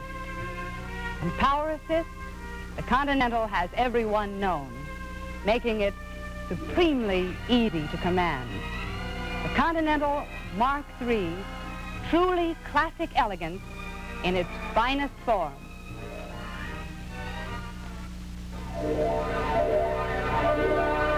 Lincoln for 1958. And its inspiration, the incomparable new Continental Mark III, the most magnificent new motor cars of our time.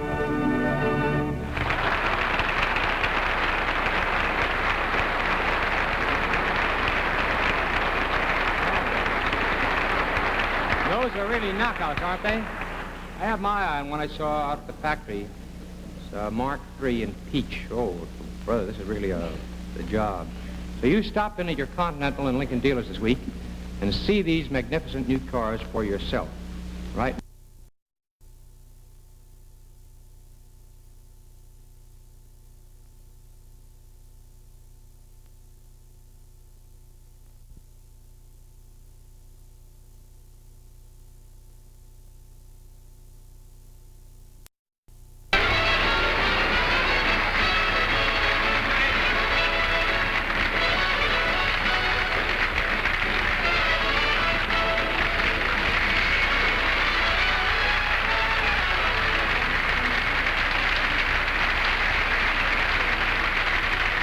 Cooperation of your Mercury dealer and your Lincoln dealer, the Ed Sullivan Show has been made available for viewing by our armed forces at home and overseas.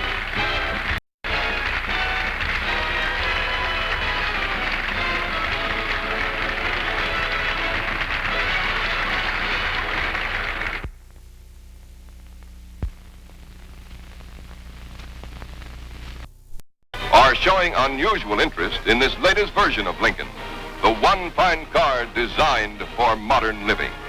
A big reason for this enthusiasm is Lincoln's fresh new beauty, reflected in this new grille and hood ensemble, emphasizing its lower, wider, functional beauty.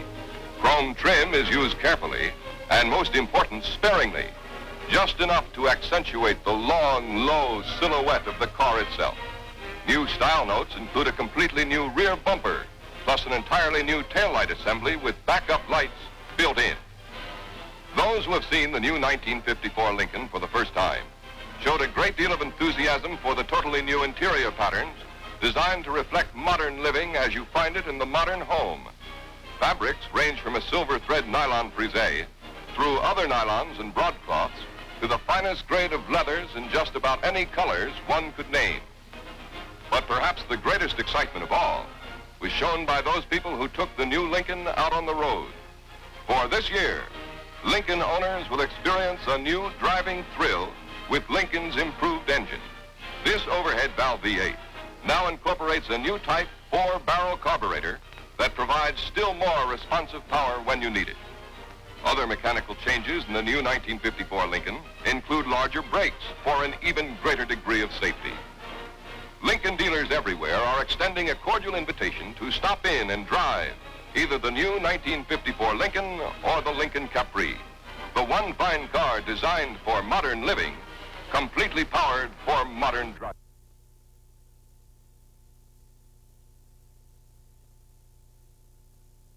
This is the Continental Mark II. Big and impressive, but with no bulk, no unnecessary ornamentation. Just the sweep of wonderfully clean lines. Lines that are distinctive, from the slim top to that famous Continental rear deck. Lines that have a leanness, a lowness. Lines that give the Continental Mark II the feeling of motion and the poised beauty of a classic. In its engineering, every Continental asserts with final authority that America can produce quality second to none. And because this is a limited edition car, each Continental can be constructed with meticulous care, painstaking attention, with the most exacting craftsmanship. In the interior, for example, rich fabrics and imported leathers. In the finish, multiple coats of hand-rubbed lacquer.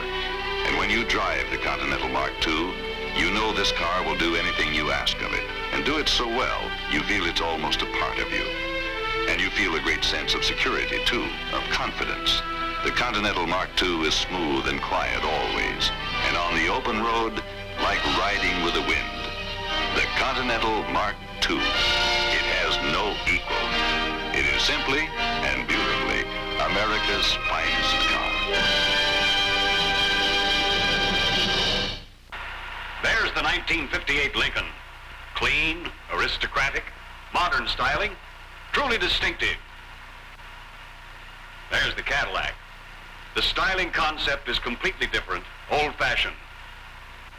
Hardly distinguishable from the rest of the General Motors line. And here's the Lincoln from the front. Again, clean-lined, modern, and distinctive. But look at the Cadillac in comparison. Fussy and very similar to other General Motors cars. Here's the Lincoln from the rear. And the Cadillac. From whatever angle you view these cars, Lincoln's styling is obviously more distinctive.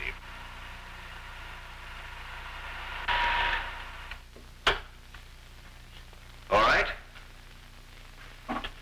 What do you think? Well, what I think isn't the point. What does the buyer think? Let me show you this report. Here are the 1958 car owners' opinions as to which car is most attractive. The Lincoln vote is 94%. Cadillac only 55%. Meaning that nearly half the Cadillac owners are doubtful of the new car they purchased. We'll start right here with a look inside the Lincoln. The interior, beautifully appointed. And notice the roominess. You see, there's the luxurious spaciousness people expect in a fine car. The Cadillac, definitely smaller, in the dimensions that actually count. Watch this. You see, those measuring poles fit between the Lincoln windows at shoulder height. Now watch.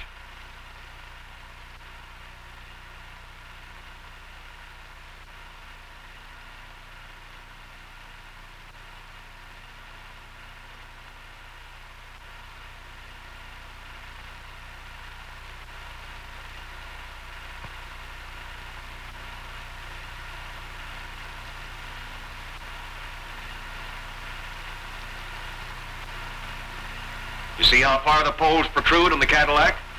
That shows how much more shoulder room the Lincoln has.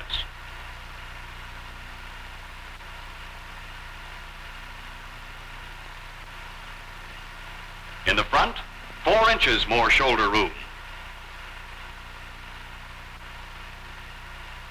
In the rear, 6.5 inches more shoulder room in the Lincoln. All right. What about craftsmanship and body construction? We've got them beat on that, too.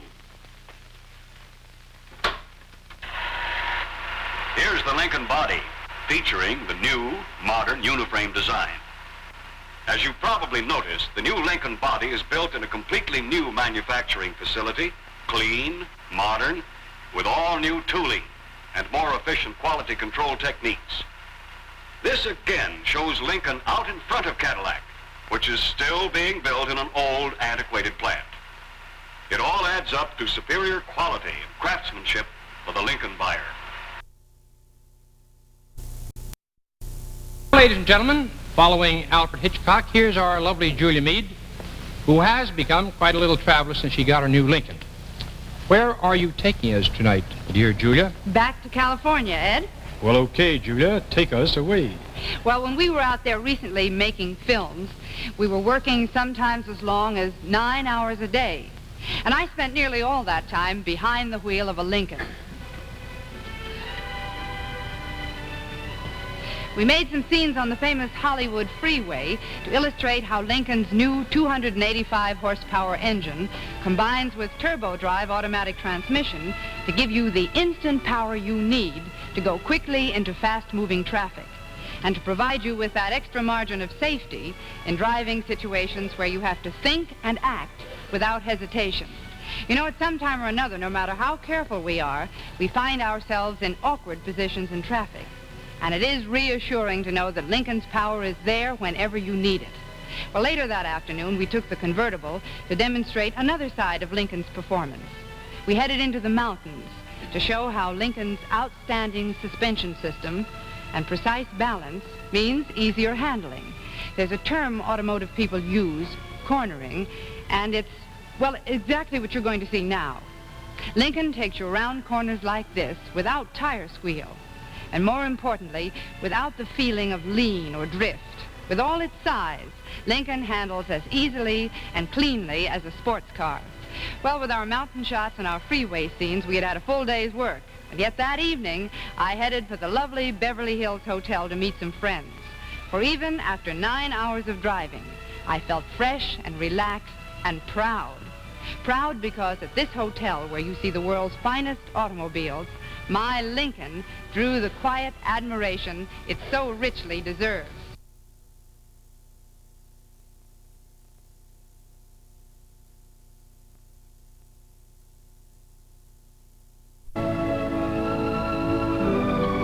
If you want to go first class in a smart way, this is the car for you. Notice the clean, spare lines, the lack of bulging fenders, the careful use of chrome. And this hood, no big mountain to look over. It's low so you can see the road. And these beautiful fenders are up where you can see them for easier parking and driving in traffic. Now let's take a look at this Lincoln Capri Special Custom Coupe. This is really living. I do wish you could see all the beautiful colors in the new Lincoln line. The fabrics inside are equally smart on sports models as well as this distinguished Lincoln Capri four-door sedan. Now let's take a look at the fabrics. This will give you some idea of the luxurious Lincoln interiors. And that Lincoln engine, you know, it's the finest product of the most experienced builders of V8 engines. For 2 years in a row, Lincoln took the first 4 places over all stock cars in the Mexican Pan American Road Race, a big event out here on the coast.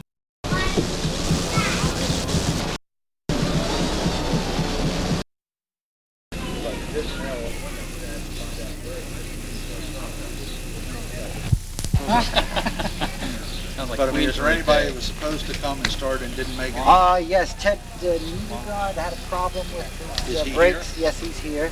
He'll be at the banquet. He had a 53 from New York City.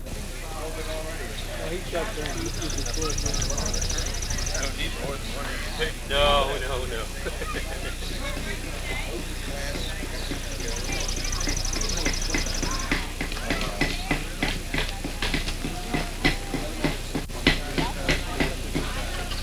Okay.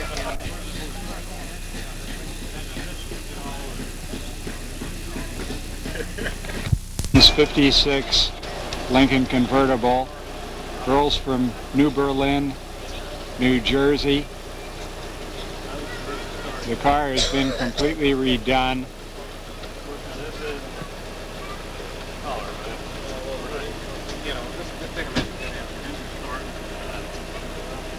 Light blue with a turquoise interior and white top. Earl, how many miles do you have on it? 93,427. 93,000 miles. Right.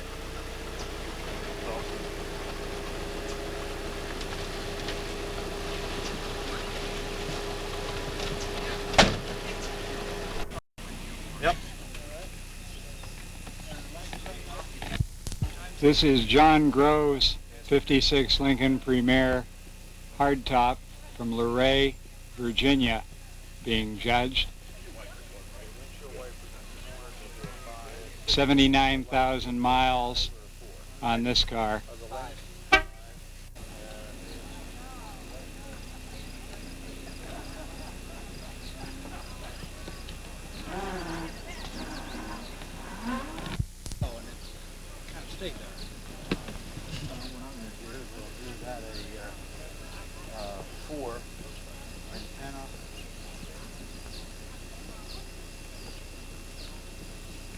Cars they own. I'm Joe Haycock. I have a 56 Lincoln Premier. I don't have it here today because it's still being worked on. I'm Jeff Hoffman. I've got a 56 Premier hardtop, very much like this one, and a sedan, and a 57 Landau, and a 58 convertible. And I drove a Chevy to the meet. And parked across the street where it isn't seen. This is Charles Watson's 56 Lincoln Premier sedan from Fredericton, Maryland.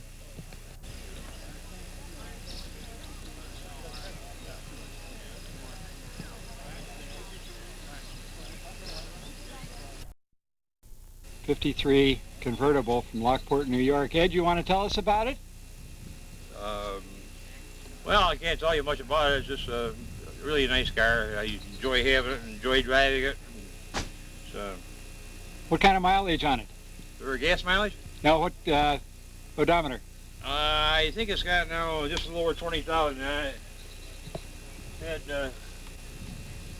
Yeah, 20,960 miles on it now. So is that pretty much original condition, or have you done much work on it? Oh, I did a lot of work on it. Yeah, I had to do a lot of work. The body required a lot of work. Yeah, I did a lot of work.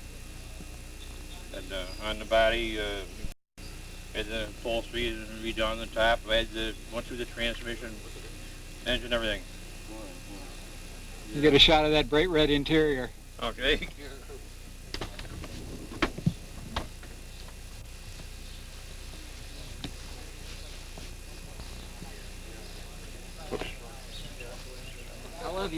This is Jack Curtis's 52 hardtop from Frankfort, New York. Okay, so the car had 17,000 on it. Features Continental tire mount and the original upholstery that he tells us hasn't even been cleaned yet.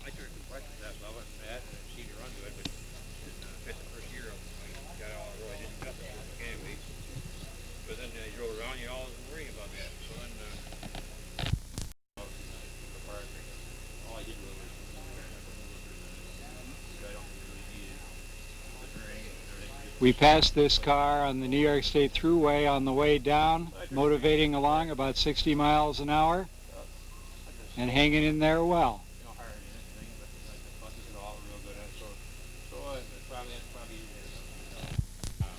This beautiful metallic 55 convertible doesn't have a name on it. So as of right now, it's unknown, but in gorgeous shape.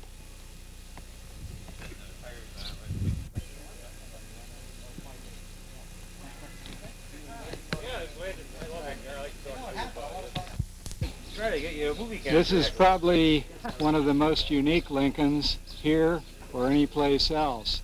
Roy Tucker's 1955 Lincoln Sportsman convertible out of Whitman, Massachusetts. It's got a few non-standard items, as you can see under the hood. Quite a bit of glistening chrome that didn't come from Lincoln. And all of the 46 Ford Sportsman convertible or the 46 to 48 Chrysler Town & Countries. Some gorgeous oak and mahogany paneling, as well as a very unique and unseen previously to this enthusiast, a visor on a Lincoln.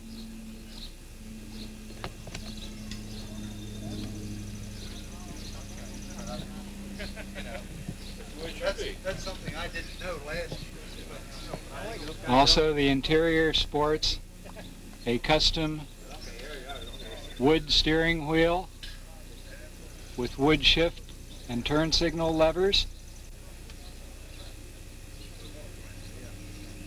and the the traffic light finder to look up underneath that visor, and his mascot Link. Again, looking at some of that beautiful woodwork on this unique show car.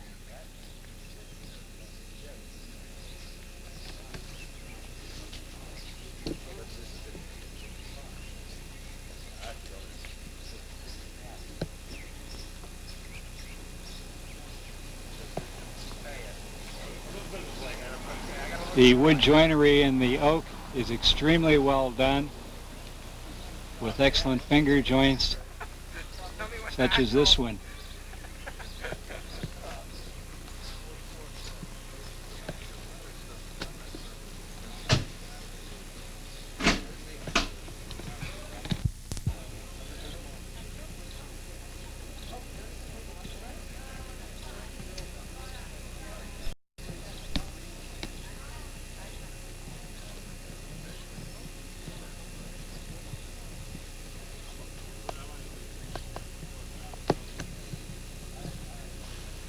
That's it, the 55 Lincoln Sportsman. This is Bill McKeon's 55 two-door hardtop from Fort Huron, Michigan. Bill won the award for being the furthest participant with a car in the show.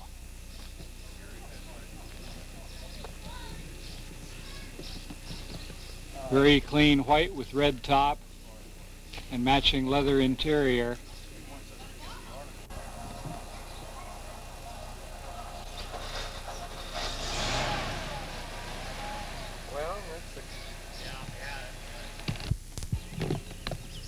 This is Bill Blankenship's 54 convertible from Farmington, Connecticut.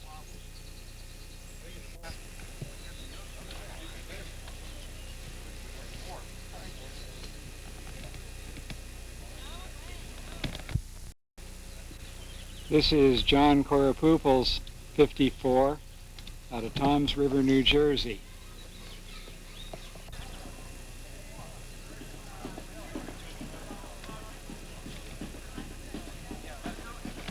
This is a 54 out of Winchester, Massachusetts, owned by Donald and Susan O'Grady. A rarity here at the show, a fully customized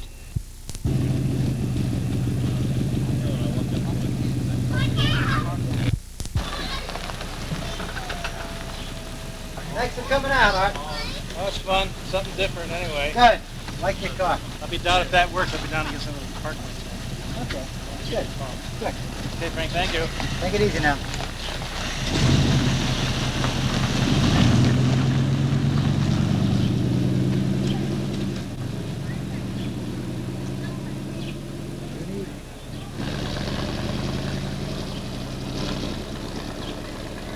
There's one for your album, huh?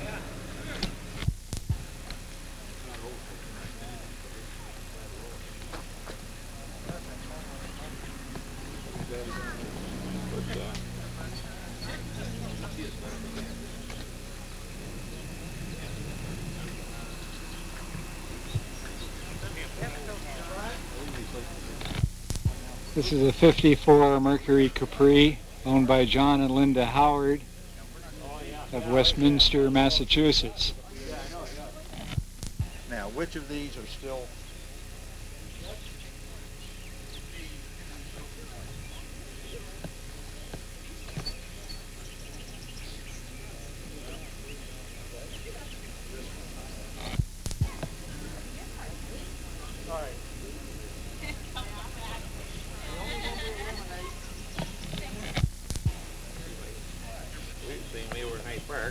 This is Frank DeLucia's 54 four-door Capri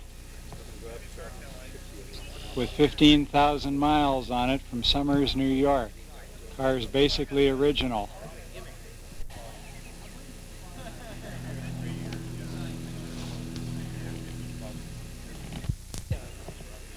Some of the other non-52 to 57 Lincolns that showed up are a 49 four-door sedan,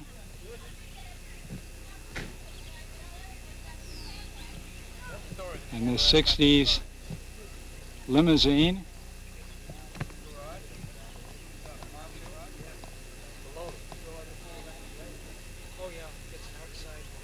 a Mark II,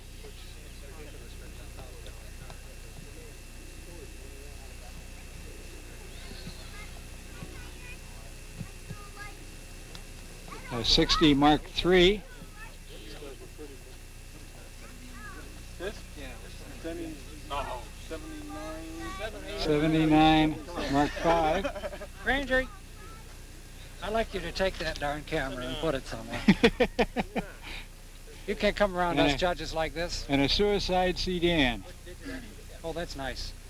That's nice. That's a cross-country special. Gasoline, yeah. Yeah.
6 on wheels. Sooner or later. Yeah, absolutely.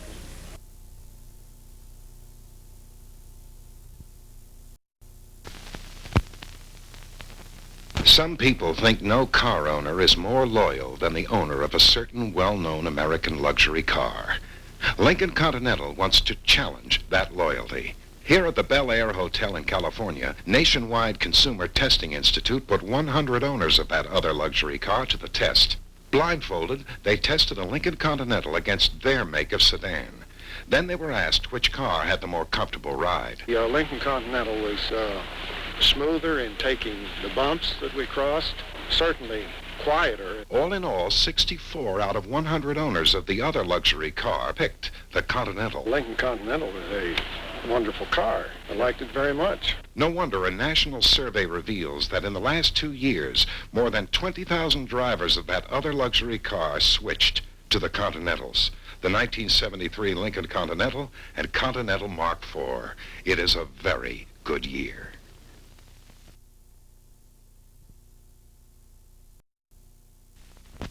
Many owners of that well-known American luxury car think their car is the ultimate in driving ease. So Nationwide Consumer Testing Institute let 100 of them drive a Continental Mark IV and their make of personal luxury car.